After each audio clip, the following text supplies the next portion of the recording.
குறை உண்டு. இந்த நாளில் பெண்கள் ஞாயிறு ஆசரிக்கிற ஒவ்வொரு பெண்களும் இங்க வந்திருக்கிற ஆண்களுக்கு கூட நீங்க ஒரு விஷயம் ஆண்கள் நம்ம யோசித்து பார்ப்போம், நம்மளை ஆராய்ந்து பார்ப்போம். நான் ஆதியில் கொண்டிருந்த அன்பை இன்றைக்கு நான் நிலைத்திருக்கிறேனா?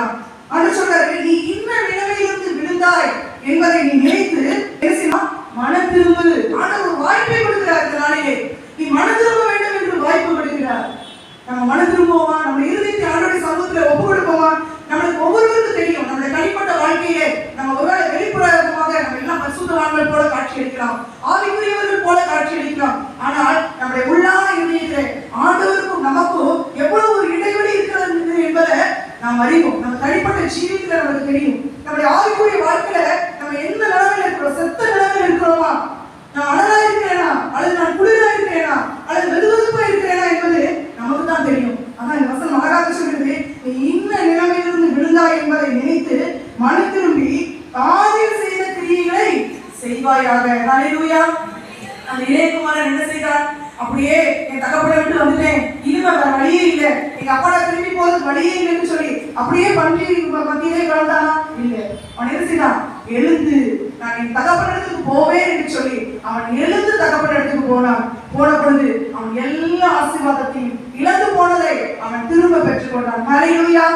நகோமியுடைய வாழ்க்கையிலும் நாம் பார்க்கிறோம். நகோமியும் அப்படியாக நான் இந்த மோவாப் தேசத்திலே அழிந்து போயிட்டான், என் கணவர் மரித்து போயிட்டாரு, என் 2 பிள்ளைகளும் மரித்து போயிட்டாங்க, இனிமேல் இந்த வேற எங்க போக முடியும், என் சொந்த தேசத்துக்கு போனா எல்லாரும் என்னை அவமானப்படுத்துவாங்க என்று நினைக்காம அவள் என்ன செய்கிறாள்? அவள் எழுந்து மீண்டுமாக தன்னுடைய சொந்த தேசத்துக்கு போக வேண்டும் என்று முடிவெடுக்கிறாள்.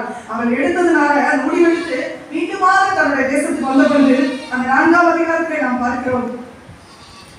அப்பொழுது 14ஆம் வசனம் சொல்கிறது, 4ஆம் அதிகாரம் 14ஆம் வசனம், அப்பொழுது ஸ்திரீகள் நகோமியை பார்த்து, சுதந்திரவாளி அற்று போகாதபடிக்கு இன்று உனக்கு தயை செய்த கர்த்தருக்கு ஸ்தோத்திரம், அவன் பேர் இஸ்ரவேலிலே பிரபலமாக கிடப்பது என்று சொல்லி அவன் மூலமாக ஓபேத்தை ஆண்டவர் கொடுத்து அதை வளர்க்கிற ஒரு தாயாக மாறினாள். ஹல்லேலூயா. இன்னைக்கு ஆண்டவர் இழந்து போனதை திரும்ப கொடுக்க வல்லவராய் இருக்கிறார். ஹல்லேலூயா. ஒருவேளை உங்க ரட்சிப்பின் சந்தோஷத்தை இழந்திருக்கீங்களா? உங்க ஆவிக்குரிய வாழ்க்கையில இருந்து நீங்க பின்மாற்றத்துல போயிருக்கீங்களா?